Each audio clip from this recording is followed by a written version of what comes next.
Halo, selamat sore para hadirin sekalian. Selamat datang bagi yang baru join. Dan juga welcome back for all that have attended the sessions before.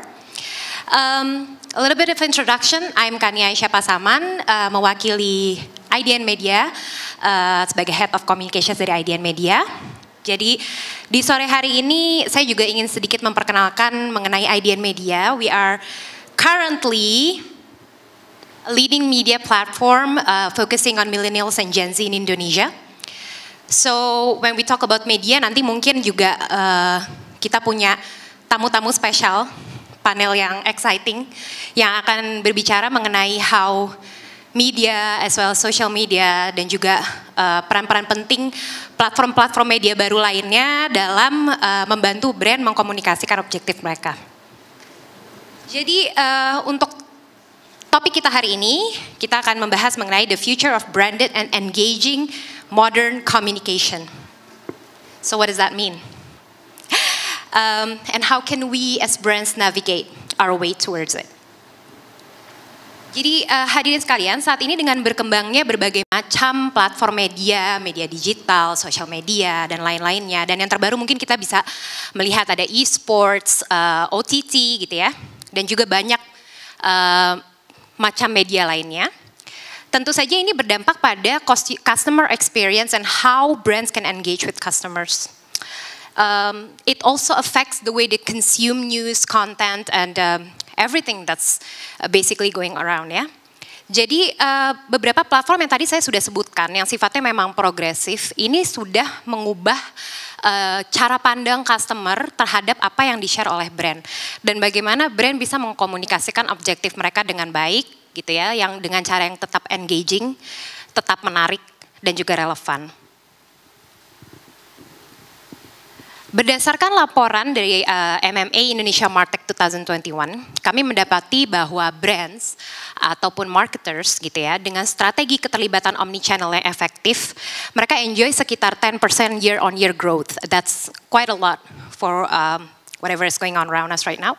Ada peningkatan 10% juga dalam average order value, dan peningkatan 25% in regards to their close rates. So we can say that this is quite a significant growth gitu ya, dengan apa yang sedang going on with the world right now. Dan juga pasar yang sedikit rombang-ambing gitu kan, dengan banyaknya faktor eksternal. Selanjutnya kita juga ada laporan dari Modern Marketing Reckoner Indonesia in 2021. And we found that 86% pelanggan bersedia membayar lebih mahal untuk customer experience yang istimewa. Jadi dari fakta-fakta tersebut kita baru bisa menyadari bahwa topik ini adalah topik yang sangat hangat di media sosial maupun di media massa in general gitu ya. Untuk bagaimana brand bisa menargetkan fokus komunikasinya untuk potential market yang ada.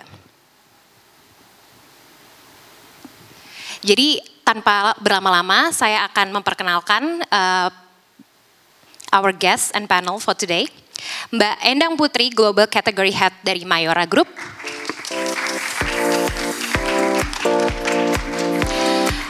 Mbak Nadia Khairina, Industry Manager Twitter Indonesia.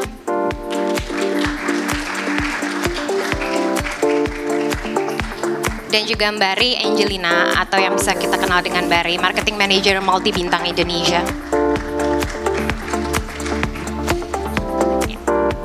So thank you everyone, you can have a seat and we'll start.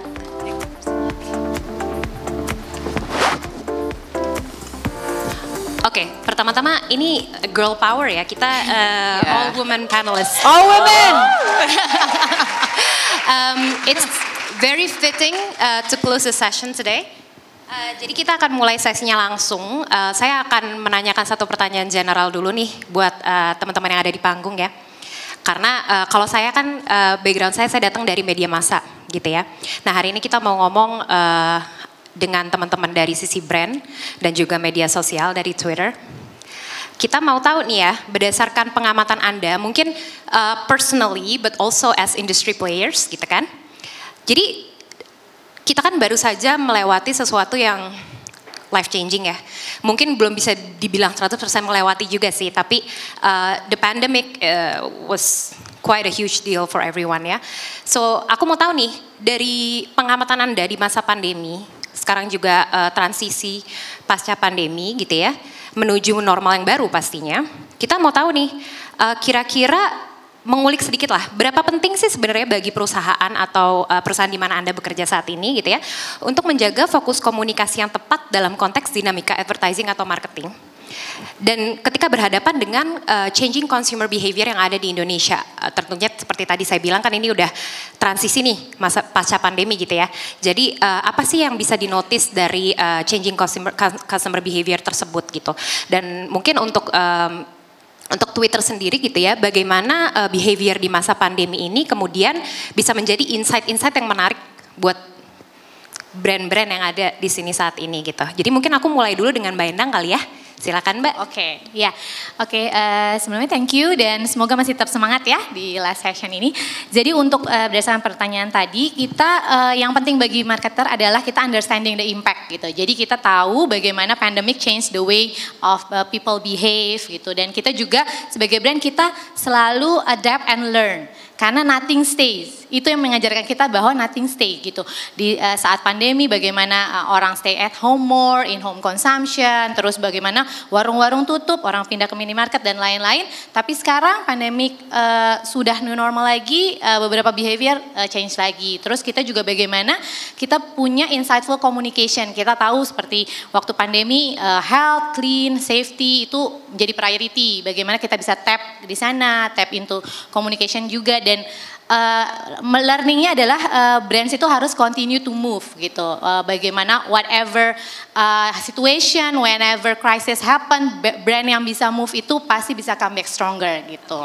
Jadi agility ya number one, Betul. adaptability. Oke, mungkin ke Mbak Rey dulu kali ya sebagai another brand atau industry player juga. Well, Multi Bintang Indonesia is a public company, so I guess everyone knows during the pandemic it hits hard, really hard. Jadi kayak align sama yang kayak Mbak Endang bilang, memang agility itu sangat-sangat penting. Tapi if we connected back to tadi yang CK sama the previous speaker talk about, agility is important, tapi yang paling penting juga jangan sampai kita kehilangan identitas. So come back to the previous session that talk about purpose, for example in the case of Bintang, kita memang selama 70 tahun, kebetulan kita tahun ini, this year is our 70th birthday as Bintang. So happy birthday Bintang. I'm sure from all of your faces here, you are all the fans of my beer, right? Yeah, and we can have some after this maybe. Selama 70 tahun ini Bintang selalu memang secara konsisten merayakan kebersamaan dalam perbedaan. Jadi Indonesia banget lah, unity in diversity. Nah, walaupun kita agile melihat situasi yang kemarin waktu pandemi, pastinya kan orang nggak kebar, nggak minum. Yang penting purpose kita bahwa kita mau terus bilang bahwa bersama Bintang berbeda bersama, itu terus secara konsisten kita komunikasikan ke konsumen. Gitu sih Mbak Kania. Oke, so in terms of communication mungkin kalau aku boleh rangkum consistency and agility ya. That's the most important thing. Nah mungkin dari sisi Twitter nih karena media sosial ya, kita pengen tahu juga sih sebetulnya dari insight-insight yang ada gitu kan, how can it helps brand to communicate consistently and with agility?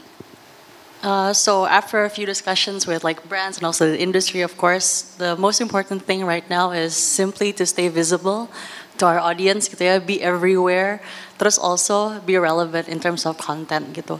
As a platform, people turn to Twitter to connect with what's happening in real time gitu. And actually our superpower tuh bukan hanya the conversation, tapi actually the community and also the audience. Nah mungkin tadi touch on sedikit in the conversations and also audience. For community itself, mungkin kalau aku boleh kasih contoh di Twitter itu komunitas banyak banget ya. Ada komunitas orang-orang yang suka entertainment, ada komunitas orang-orang yang sampai suka horror films. Kalau misalkan sebagai contoh kayak kalau ingat KKN Desa Penari. KKN Desa Penari itu dulu dimulai dari Twitter kan, sebuah thread gitu. Nah akhirnya komunitas ini membuat thread tersebut, akhirnya membuat buku dan sampai sekarang ada di layar lebar. Jadi itu adalah the strength of communities on Twitter. Jadi sebagai brand juga dapat tap into community seperti itu sih untuk mendapatkan insight-insight dan juga conversation. Jadi memang adanya beragam media ini malah membuka jalan buat brand untuk mendapatkan insights ya dari audience. That's very nice. Oke, now we're gonna start the session yang lebih deep lagi dan lebih contextual mungkin ya. Aku akan mulai dengan Mbak Nadia dulu kali ya. Mungkin secara garis besar boleh Mbak di-share tentang interesting conversation. I'm sure the audience here would like to know gitu ya. Sebetulnya insight-insight dan juga tren-tren shopping craze, karena kan contextually kan kita lagi ngomongin tentang brand and the changing consumer behavior gitu ya. Ada tren-tren baru apa sih yang melalui behavior monitoring yang kita lihat dari thread-thread di Twitter gitu ya, ada info-info atau tips-tips atau hacks-hacks apa yang kira-kira bisa digunakan oleh brand dan juga industry players to navigate gitu? So shopping is happening every day. It's happening maybe right now, gitu. And last year we also saw a huge peak in conversation in shopping, especially on Twitter. We saw like 50 million conversations regarding to shopping. This is people sharing about like discount codes. Terus abis itu kalau di Twitter kan kita banyak yang pakai thread gitu ya. Orang-orang mengulik tentang apa produknya dalam situ, ada racun online shopping and stuff like that. Dan dengan audience Twitter yang open untuk trying to new things, curious also to be the first to try new things, and also influential audience. Influential audience ini adalah orang-orang yang wanting to share about their experience of using product and services. So I think there's a creator culture in all of us ya. Everybody wants to be an influencer in their own community gitu rasanya ya. Jadi memang influential audience inilah yang kita lihat makin banyak, and I think that's also impacting the purchase behavior as well. So if we look at some data, actually right now 80% of people in Indonesia shop online at least once every month. Yeah, I think you do too ya. Kayak kamu korban payday sale. Kalau misalkan dari secara statistik yang lain, dan yang perubahannya adalah 56% of people now on Twitter also prefer to shop online rather than offline. Jadi pasti kita juga mungkin merasakan ya perbedaannya di online dan offline juga pasti kan Mbak Endang dan Mbak Re. And yeah, I think what's important is that it's important for brands to have a positive sentiment ya di dalam social media and online, karena itu tadi orang-orang yang open, curious, and influential tadi would share their experiences online as well. Okay, that's very nice. Karena very relatable juga sih, jadi aku bisa mengaminkan itu ya. Nah, aku sekarang penasaran nih, aku mau tanya ke Mbak Endang gitu ya. Mayora ini kan brandnya klasik ya, maksudnya kita udah lama lah. How do you adapt with the rapid growth of digital platforms in the sense that, karena kita tahu juga tadi based on ngobrol-ngobrol sedikit nih di luar gitu kan, kalau Mayora ini yang sudah bisa dibilang menjadi salah satu classic brands gitu ya di Indonesia, kalian juga masih mengadaptasikan traditional marketing strategy. So how do you adapt dan juga apa namanya dalam arti kata mengaplikasikan digital platforms yang ada ini ke dalam sebuah ekosistem yang sudah berjalan lama gitu, puluhan tahun? Oke, ya interesting Bu Santi, mungkin ini kita sering ngobrol ya tentang ini. Oke, ya memang Mayora di sini untuk FMCG di mana Mayora memang beroperate itu memang kan traditional marketing still play a very big role gitu ya. Tapi memang kita juga tahu digital presence itu rising gitu. Jadi gimana kita itu challenge bagi kita adalah bagaimana kita bisa find a way gitu untuk bisa membuat efektif program, efektif bagaimana gain awareness dengan efektif, terus udah gitu be efficient and also find the right way in doing digital gitu. Jadi itu sih, jadi itu yang pastinya kita bisa continue to find a right formula gitu. Kayak dulu iklan TV pertama di tahun 1941 itu sebenarnya cuma translation dari radio. Tapi bagaimana sekarang evolving iklan seperti sekarang ini gitu. Jadi in digital, particularly in the industry where Mayora operates itu kita have to find a way aja gitu, continue to find a way, right formula, dan yang pasti bagaimana kita bisa consistent in communicating our value and brand building across platform gitu. Jadi platform change but content stays. Yeah. Oke. Nah sekarang aku mau beralih ke Mbak Re nih. Ini exciting banget karena first of all congratulations for the recent launch of Bintang Kristal. Thank you. Jadi if I'm not mistaken this will be your first launch during the pandemic ya. Yes. Nah, ada beberapa pertanyaan sih yang aku penasaran banget. Banyak nih, harus dicatat nggak kira-kira? Nggak harus sih, enggak, okay. karena gampang sebenarnya gitu. Jadi sebenarnya satu tentang produknya sendiri, how is it different this time? How do you market it differently? Karena memang di launch during the pandemic gitu kan. Terus juga kalau dibilang secara garis besar itu bisa dibilang kan ini merupakan salah satu opportunity dari Bintang untuk tap in to the new normal behavior gitu. Nah, boleh nggak sedikit diceritakan mengenai this particular launch and how have you seen any particular kayak direct result from the decision that you make during the pandemic? Susah ya pertanyaannya. But before I start, I want to check also amongst everyone in the audience who have heard about Bintang Crystal. Would you mind raising your hand? Yay! Who have tried Bintang Crystal? Cool. All right. Those of you who hasn't raised your hand, you are missing out a lot. Like, go ahead now and try Bintang Crystal. Actually, it's super in theme with Shape the Future nih Mbak Kania. Karena Bintang Crystal ini sendiri adalah produk yang merupakan wujud nyata dari purpose-nya Bir Bintang yang tadi aku sempat bilang, berbeda bersama. Kenapa aku bilang ada hubungannya sama Shape the Future? In the old times, karena kan emang Bintang is still the market leader of Indonesia, bir in Indonesia is always about this beverage yang punya aftertaste yang bitter lah. It's not enjoyed by everyone. So karena kita bilang kan berbeda bersama. We want to say unity in diversity, everyone can actually enjoy beer. Kita lahirkanlah si Bintang Crystal ini, bir dengan rasa taste yang lebih smooth, less bitter dan easier to drink. Jadi iklan ya. Tapi maksudnya ya, tujuannya memang produk ini dilahirkan untuk shape the future of beer kategori. Dimana sebelumnya orang taunya, oh ya bir tuh harus pahit, harus nggak enak, hadirlah Bintang Crystal yang rasanya bisa dinikmati lebih banyak orang gitu. Nah terus tadi memang menarik banget sih, banyak juga yang mempertanyakan kenapa sih kita launchnya di tengah-tengah pandemi gitu. Biasanya kan kalau beer launch kan harusnya wah festival besar gitu, event gitu. Kita melakukan ini sebenarnya bukannya ketidaksengajaan atau gimana, dengan conscious juga.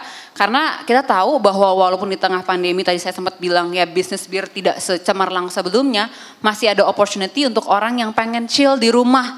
Karena kalau work from home yang kita learn dari berbagai studi kita, antara work, waktu kita ngomongin tahun 2020-2021 lah orang masih pada di rumah kan. Antara work sama life itu blurred. So this product is there to actually give them a time untuk oke, sekarang waktunya tutup laptop and enjoy your Bintang Crystal. Keputusan itu bijaksana atau enggak sih tadi kan pertanyaannya gitu. Well, I'm very lucky and we are very lucky. My brand managers are also here karena we are part of a company yang quite courageous ya to take such bold move. We did a lot of activity differently dari sebelumnya. Kalau sebelumnya tadi saya sempat bilang launching tuh dengan event, kebar-kebar segala macam. Untuk Bintang Crystal saat kita launch di tengah pandemi, everything is fully online. So press conference-nya online, we have virtual parties, I don't know maybe some of you attend some of our parties, but that's our way to tetap menang, untuk tetap relevan di tengah masyarakat, di tengah konsumen di saat pandemi with Bintang Crystal. Gitu. Menjawab nggak? Udah kejawab dua-duanya ya? Terjawab, oh, ya, terjawab. Okay. Terima kasih. Oke, aku balik lagi nih ke Mbak Endang nih. Ini mungkin nanti ada sedikit relevansinya juga ke Twitter ya. Jadi bagaimana sih sebenarnya kalau kita bicara tentang Mayora gitu ya. Kalau aku personally, pastinya yang pertama kali terpikir itu adalah elemen nostalgianya. Maksudnya dari kecil tuh kita udah terekspos lah dengan produk-produk dari Mayora gitu ya. Now the $1 million question would be bagaimana, kalau tadi sudah dijelaskan secara traditional marketing approach. Tapi di sini aku mau nanya bagaimana Mayora itu bisa stay relevant in terms of products and services and the way that you communicate. Karena kan tadi kita lihat ada generational differences ya pastinya gitu kan. Yang zaman dulu sukanya nonton iklan di TV atau misalnya bukan sukanya sih tapi terbiasa melihat nonton iklan di TV gitu ya. Terus kemudian kita sekarang udah lahir banyak digital natives gitu. Nah perusahaan yang sudah hadir di Indonesia selama itu, what do you think is the key communication aspect yang terus-terusan diadaptasikan sehingga brandnya terus relevan? Ya, oke. Kalau bagi kita itu kita terus berpegang bahwa a good brand itu adalah yang mempunyai produk bagus dan konsep yang bagus. Contohnya biskuit banyak, tapi yang enak dan mengenyangkan Roma Sari Gandum. Candy Iklan, banyak, bisa tapi yang juga. coffee in your pocket hanya Kopiko, ya kan? Air banyak, le mineral yang ada manis-manisnya, dan ada locking system yang advance gitu. Jadi cakep ya. Jadi brand itu banyak, tapi gimana kita bisa punya produk yang bagus? Of course, produk yang bagus itu adalah nggak bisa dikompromikan, dan juga konsep yang bagus juga, dan gimana kita bisa mengcommunicate dan give value to people dengan itu. Dan juga kita harus continue to innovate, karena kita tahu ya itu tadi orang makin pintar, consumer makin pintar gitu kan, needs juga, dan kita seperti yang Mbak Kania bilang, kita itu udah hadir udah lama gitu, tapi gimana kita terus evolving, dan bagaimana kita bring our expertise yang udah lama ini, tapi kita tetap dekat dengan target consumer. Kita bukan cuma attach ke ibunya, kita attach ke anaknya juga, kita attach ke semuanya gitu. Jadi across the brand kita juga continue to move, dan kita stay true to our value, tapi gimana kita bisa giving more dan lebih closer to target audience gitu sih. Oke, that's nice. Nah, Mbak Nadia, aku juga jadi penasaran nih. Kalau tadi kan Mbak Nadia share banyak banget maksudnya insights dan juga data tentang consumer behavior gitu ya. Nah, sekarang kalau misalkan industry players atau brands di sini mereka penasaran gitu. Gimana sih saya bisa mengutilize data-data tersebut? Bagaimana bisa mengaksesnya, dan juga di sisi lain bagaimana bisa data-data tersebut membantu decision making dari decision makers kita, definitely gitu ya, untuk berkomunikasi dengan audiensnya. Apakah ada cara-cara tertentu, atau misalkan kayak follow sebanyak-banyak account, atau berkomunitas bersama dengan Twitter atau apa gitu. Nah, mungkin itu bisa di-share sedikit sih tentang how to utilize the data, dan juga this insightful Indonesian centric behavior. Kalau ngomongin data, sebenarnya tadi aku senang banget sih kayak Mbak Endang cerita tentang Mayora gitu, banyak produk-produk yang benar-benar relevan kepada audiensnya gitu ya. Karena yang kita lihat adalah relevansi itu sangat-sangat penting ya, karena relevansi itu creates conversation gitu. Lagi-lagi percakapan itu sangat-sangat penting untuk di-build gitu untuk semua brand. Dan kalau misalkan yang paling penting yang kita lihat adalah contextual reach gitu sekarang ya, udah bukan reach and frequency lagi, karena contextual reach itu sangat-sangat penting. Dan selain itu juga relevant content seperti yang tadi Mbak Endang bilang. Terus selain itu customization of content itu juga sama-sama penting.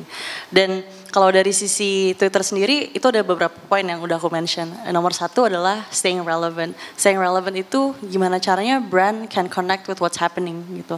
What's happening could be events such as shopping days, events like trends could be Citayam Fashion Week for example. Terus occasions could be like the upcoming World Cup. And gimana caranya brand itu bisa visible during those key moments gitu. For example ya, for Twitter we have what we call the Twitter takeover. Mungkin kalau ada yang tahu trending topic gitu ya, we have inventories like that. Jadi penting banget untuk keberadaan kita di key moment seperti itu. And then the second one would be customization of content. Karena banyak banget kan format-format sekarang ya, di display lah, ada macam-macam. Kalau di Twitter mungkin ada yang namanya carousel gitu. How do we maximize inventory seperti itu to share more of our brand story. Dan yang ketiga adalah driving higher quality traffic with the right optimization gitu. Dan yang keempat yang tadi mungkin sempat dibahas juga ya sama sesi sebelumnya, the importance of video. Karena video ini it's a huge thing ya sekarang. Everybody's using video. Bukan cuma TV doang, sekarang semua menggunakan video. Dan if we look at the Twitter data, interestingly, video sessions are 70% of the activities on Twitter now involve video. Gitu. Jadi sangat-sangat penting. Dan yang tidak kalah penting adalah videonya sendiri kan. What is a good video gitu in digital? I think number one tip would be, I know like sometimes we open social media and open our phones during times that we shouldn't. Like for example, if I hope nobody's playing on their phone right now, but if they do, it's probably on mute because you don't want people to see you play, right? Because it's on mute, videos need to be you have prominent branding, which means your branding needs to be there in the first 1 to 3 seconds, karena your thumbs will keep on scrolling. Yang kedua adalah because it's on mute, if you say for example create a TVC yang 3 menit gitu, udah keren banget TVC-nya tapi kan kita lagi mute ya, jadi kan nggak kedengeran, kan sayang kan, kok udah production agency-nya udah capek-capek bikin tapi nggak kedengeran gitu. Jadi penting banget untuk kita bisa bikin video itu optimized for mobile as well, such as making like 15-second videos, 6-second videos, and also say for example with sound off strategy gitu, kayak popping up and all things like that. Yeah, and also maybe lastly adalah contextual targeting, itu tuh sangat-sangat penting. Gimana caranya kita bisa target orang-orang di saat yang tepat. Mungkin kalau aku boleh kasih contoh, minggu lalu ya aku pengen pergi beli kado buat temanku gitu. Akhirnya aku buka Twitter dulu sambil manasin mobil, aku lagi buka Twitter. Biasanya aku buka Twitter buat lihat trending topic and see what's happening today gitu. And di trending topic itu aku lihat Citayam Fashion Week. Aku iseng dong, aku buka, terus ternyata banyak news tentang Bonge and the gang lah ya, biasa. And 1 minute after, aku terpapar oleh iklan Shopee gitu. Iklan Shopee ini adalah thread kumpulan UMKM semua, kumpulan UMKM baju-baju yang dipakai oleh Bonge, Kurma, and stuff like that. Ada ternyata ya. Dan aku pastinya tenggelam kepada konten itu ya. Jadi yang alhasil aku jadi buka-bukain the content in the thread. Aku bukain satu-satu, masuk ke Shopee. Akhirnya aku belanja di garasi dong. Aku nggak jadi pergi. Jadi kayak ngapain ya gue pergi. Ternyata itulah pentingnya the power of conversation, the power of contextual targeting. Itu sangat-sangat penting sih hal-hal seperti itu to influence purchase decision making. Jadi intinya kalau ngelihat trending topik jangan cuman buat gosip tetangga ya, tapi dijadikan menjadi bahan meeting mungkin, weekly meetingnya ngomongin tentang trending topik mungkin ya, because that would be a nice input juga mungkin gitu. Nah Mbak Reni, picking up from what Mbak Nadia said, tentang tadi kan banyak banget tuh tips-tips video dan lain-lain gitu ya. Dari Bintang sendiri apa aja yang udah dilakukan in terms of digital activation yang mungkin bisa di-share ke kita sehari-hari ini? Wih, kalau digital activation banyak banget. I have also my partner here from Densu. Mungkin harusnya mic-nya saya kasih dia untuk dia jawab gitu ya. Tapi enggak, jangan gitu ya. Riko, kenapa? But if you're talking about digital, of course karena Bintang sendiri kan minuman beralkohol, jadi mungkin similarly kayak tadi Sampurna, we are committed to do responsible marketing. Pasti kita komunikasi di platform-platform di mana yang kita bisa age gating gitu. So all of the platform yang kita bisa age gating in general, social media pasti kita tap on. But what's new and why do we have to be new? Karena ya Bintang is a beer, but it's actually more than just a beer. We are Indonesian icon lah basically. Indonesian pop culture icon if I can say that way. Jadi even di digital kita juga harus selalu yang terdepan gitu. Yang terakhir kita coba dan tadi kayaknya sempat dibahas juga di sesi-sesi awal adalah tap on ke Web 3.0, wow gitu kan. Kita 14 Agustus kemarin, August 14, is it right? August 14, we just launched an exclusive NFT collection with Irukanji. Irukanji itu NFT artist community gitu, foundernya Reza Arab, which is salah satu partner kita juga kan yang vokalisnya Weird Genius itulah pokoknya. Sekarang dia paling banyak diomongin selalu kan. Biasanya di Twitter juga pasti banyak diomongin kan Arab. Nah, dengan kita tap on ke Web 3.0, dengan kita tap on ke NFT World, ini merupakan wujud juga dari gimana caranya Bintang untuk tetap menjadi yang terdepan di digital communication basically gitu. Kita launch 33 artwork, ya Erina ya? Kita launch 33 artwork, in 10 minutes it was sold out. Jadi despite of, aku tahu mungkin ada beberapa yang pegang kripto, sekarang tuh agak-agak deg-degan gitu ya kriptonya, ternyata antusiasmenya buat NFT masih quite high gitu. By the way kalau yang mau cari NFT-nya Bintang Kristal, itu Bintang Kristal Testimonial sekarang paling bisa beli di OpenSea, semua udah tinggal second hand karena first hand-nya 10 menit langsung habis. Okay, that's nice to know. Very interesting fact. Mungkin ini aku agak sedikit memberikan informasi tambahan juga nih mungkin bagi yang belum familiar ya. Mungkin audience ada yang tahu mungkin tentang istilah 4Cs yang belakangan ini banyak banget disebutkan oleh marketer-marketer. Jadi 4Cs itu apa sih? COVID, commodity, climate change, and conflict. Basically hal-hal yang banyak muncul di trending topics lah itu.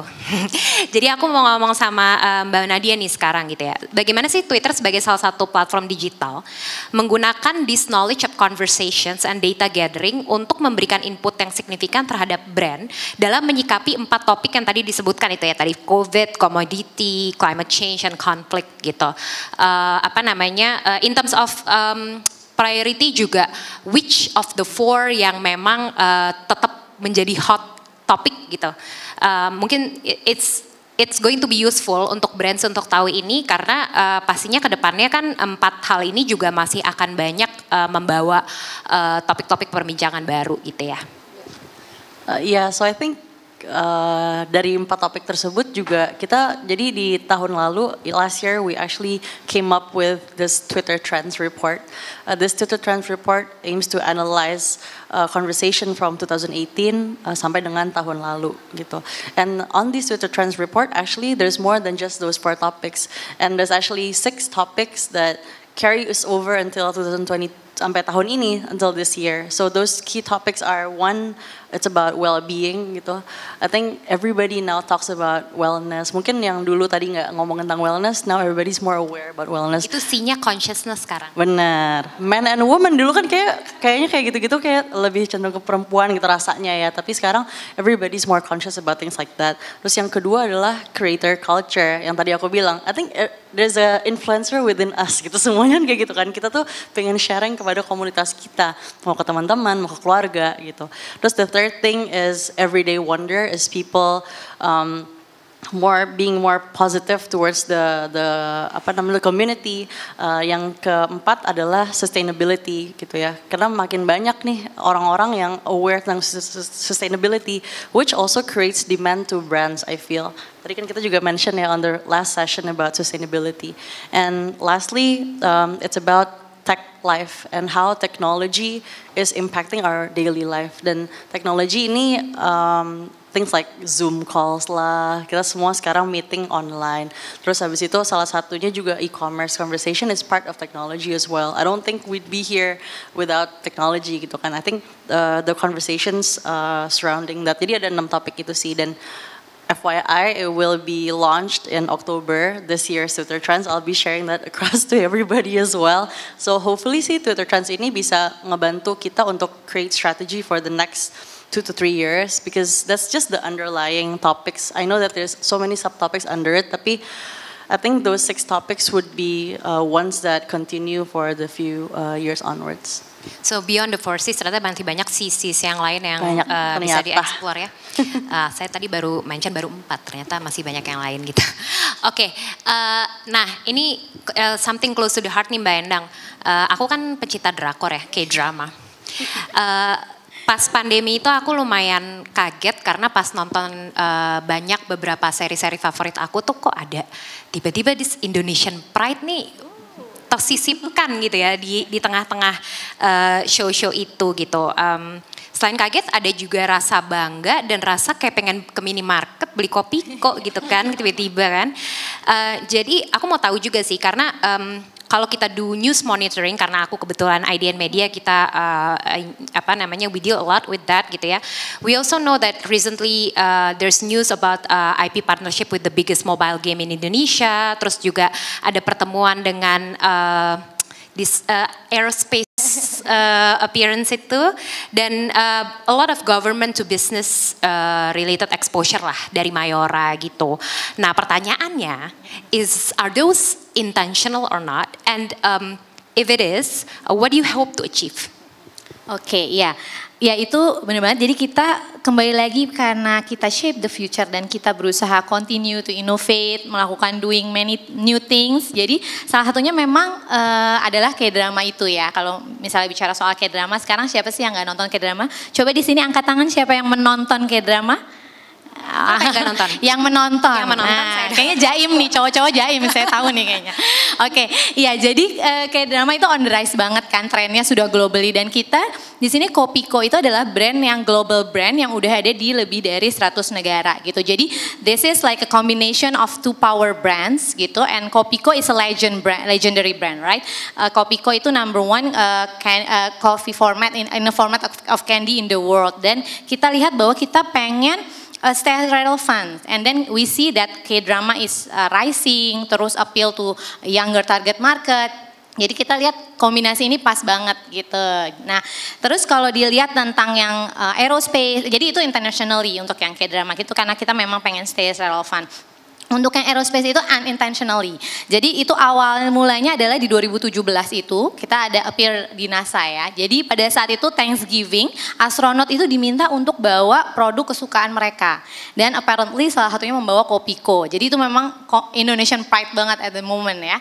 Dan karena lihat produk Indonesia itu sudah ada sampai luar angkasa, dan juga jadi government juga pada waktu event kemarin itu membawa lah gitu ya untuk produk Indonesia yaitu Kopiko ini gitu. Jadi kita lihat di sini untuk impactnya apa, pastinya digital conversation happening ya, dan itu mostly organic gitu, karena balik lagi kita stay relevant, kita closer to the audience, mereka secara naturally mereka ingin sharing, ingin jadi part of that, ingin jadi part of community of Indonesian pride ini gitu. Jadi that's how we engage them, and it brings the brand to be closer, cooler, sama kita juga gain trustworthy of course ya, because even you can find our product in NASA gitu. Jadi and in K-drama, so ya itu sih. So it's a combination between what is planned intentionally dan juga unintentional. Karena kalau di media tuh kita ada gium juga sih, kayak 90% you can control and then 10% you leave it to Yes. whatever power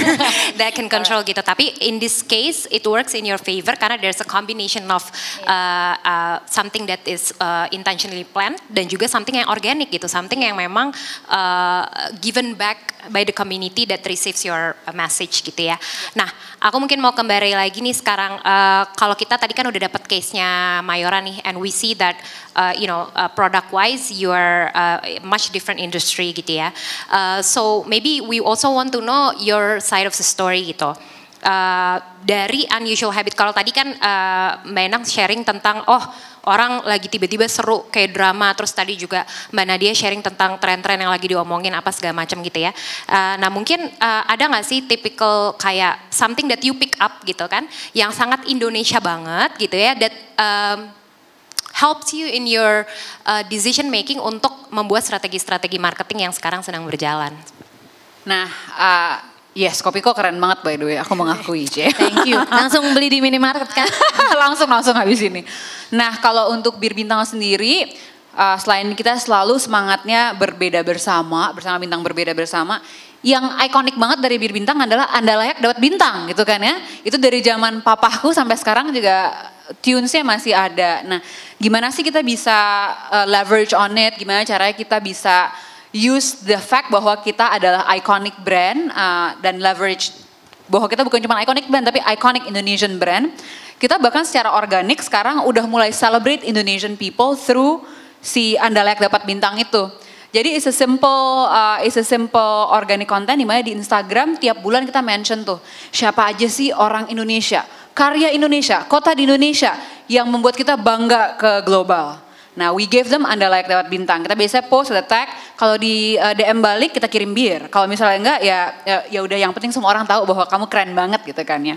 Nah, on top of that yang sekarang ini kita lakukan juga karena kan kita ngomongin shape the future ya. Kalau tadi sebelumnya aku cerita approach kita saat lagi pandemi, everything is virtual and stuff. Sekarang kan orang udah jauh lebih nyaman buat pergi ke acara offline. Buat keluar, buat ke bar.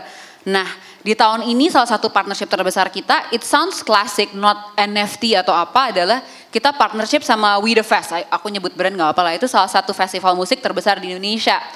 Tapi partnershipnya yang beda dari biasa, bukan cuman buka booth doang, selesai gitu. Nah, kita kembali ke semangatnya berbeda bersama. Kita ajak nih band-band, komunitas musik, berarti kalau tadi ngikutin teman-teman di CIMB dan Smart Friend ya. Kita tap on ke komunitas musik, kita ajak mereka buat kirimin demonya mereka. kita jalan di 4 kota, Jakarta kemarin, minggu lalunya lagi Medan, kita mau jalan di Bali awal September sama Manado. Kita ajak mereka buat lomba band, nanti yang menang kita akan bawa ke Jakarta buat main di panggungnya We The Fest. Jadi kalau biasanya We The Fest itu top tier artis semua, kita bawa talent-talent lokal nih dari 4 kota ini, akan ada 4 band dari 4 kota ini yang akan tampil di We The Fest. Nama activity-nya Submit Your Music gitu. On top of that, kita juga kasih kesempatan kan, nggak semua orang punya teman bandnya, saya juga nggak punya teman band kebetulan gitu. Tapi kalau kata Nadia tadi, semua orang mau jadi content creator gitu. Nah, kita juga kemarin ikut rayain 17 Agustus dengan caranya bintang. Kita ajak mereka bikin reels video, upload, terus nanti mereka dapat kesempatan untuk dapat tiket VIB, istilahnya kalau di We The Fest, very important banana kata gitu untuk datang ke We The Fest. Jadi it's all about self-expression, be it you are a musician atau you are a content creator wannabe kayak tadi Nadia bilang. Okay, that's very nice. Okay, one last question ya sebetulnya. Aku mulai dari Mbak Nadia dulu kali ya, karena ini berhubungan juga dengan konten gitu kan. Sekarang nih, kalau kita udah ngelihat sesi-sesi yang sebelumnya dan juga di sesi terakhir ini gitu ya, I think one of the main thing to summarize adalah bahwa kita ini kita sebagai brand ataupun sebagai media gitu, we are dealing with a much more educated audience. Educated ini dalam arti kata educated by information ya, bukan I'm not talking about demographically atau how much education they receive, tapi akses terhadap informasi itu membuat audience kita itu jauh lebih pintar dan jauh lebih informed gitu kan ya. Nah, untuk brand-brand di sini yang ada di sini gitu ya, how can they strategize ketika mereka membuat sebuah komunikasi, strategi komunikasi gitu ya, agar dapat diterima dengan baik dan tidak terkesan seperti hard sell gitu. Nah itu mungkin apakah Twitter itu punya semacam insight in regards to that? Mungkin ini kembali lagi ke audience ya. Tadi kan aku juga udah mention tentang open audience and curious audience dan juga influential audience. So I think gimana caranya kita membangun conversation yang baik dalam komunitas. Mungkin kalau zaman dulu word of mouth itu adalah informasi yang kita dapatkan dari teman-teman atau dari keluarga gitu kan. Tapi sekarang word of mouth has become conversation, word of mouth has become percakapan gitu. Dan percakapan inilah yang harus kita bangun sebenarnya. Dan gimana caranya brand kita kayak Bintang atau Mayora dibicarakan dengan positif di dalam komunitas. Jadi kayaknya itu sih sebenarnya essentialnya yang harus kita bangun. Karena I think we sometimes forget that below all this marketing funnel ya, kalau misalkan kita bedah di marketing funnel pertama itu adalah ada awareness, terus lalu ada consideration, lalu di bawahnya ada conversion gitu. Tapi terkadang kita lupa bahwa actually below that there's actually brand advocacy that we sometimes miss out. What is brand advocacy? Advocacy is built through conversations gitu. This conversation is also built through the community that we have built as brands. So I think that's something that we sometimes miss. So once we build that brand advocacy, I'm sure the conversations will be positive as well. Oke, thank you so much. Oke, kalau aku boleh summarize sedikit, berarti tadi dari ketiga panelis kita ini, key takeaway points-nya pertama adalah in terms of brand, agility, adaptability, dan consistency. Itu yang paling penting ya untuk tetap terus dipegang dalam semua decision making yang dilakukan oleh brands gitu kan. Kalau in terms of the media gitu, mungkin karena saya juga asalnya dari media massa gitu kan, dari sini kita dipertemukan dengan media sosial. Sebetulnya it's about utilizing the insights, the information that's being shared, dan bagaimana informasi-informasi itu kemudian diolah untuk dimasukkan ke dalam strategi brand dalam berkomunikasi. So I think I'd like to thank all these amazing panelists today, all amazing women here this afternoon, and also thank you to the audience. Semoga sesi kami ini bermanfaat dan juga bisa membuka cakrawala baru, gitu, bahasanya media massa banget ya, tapi membuka pikiran teman-teman sekalian gitu ya, akan the endless potential and how like what we mentioned before, that you know platform change but content stays. Thank you so much everybody. Thank you everyone. Thank you very much ladies. We would like to take the time to present you with our plaque of appreciation. Thank you so much for all of the information shared today, for your time and efforts, of course. We really, really appreciate it. And also we would like to take the time to have a short photo session with everyone. All right, best smiles. Yes, you can open. And once again, who runs the world? All right, ladies and gentlemen, can we have a round of applause once again for our panelists?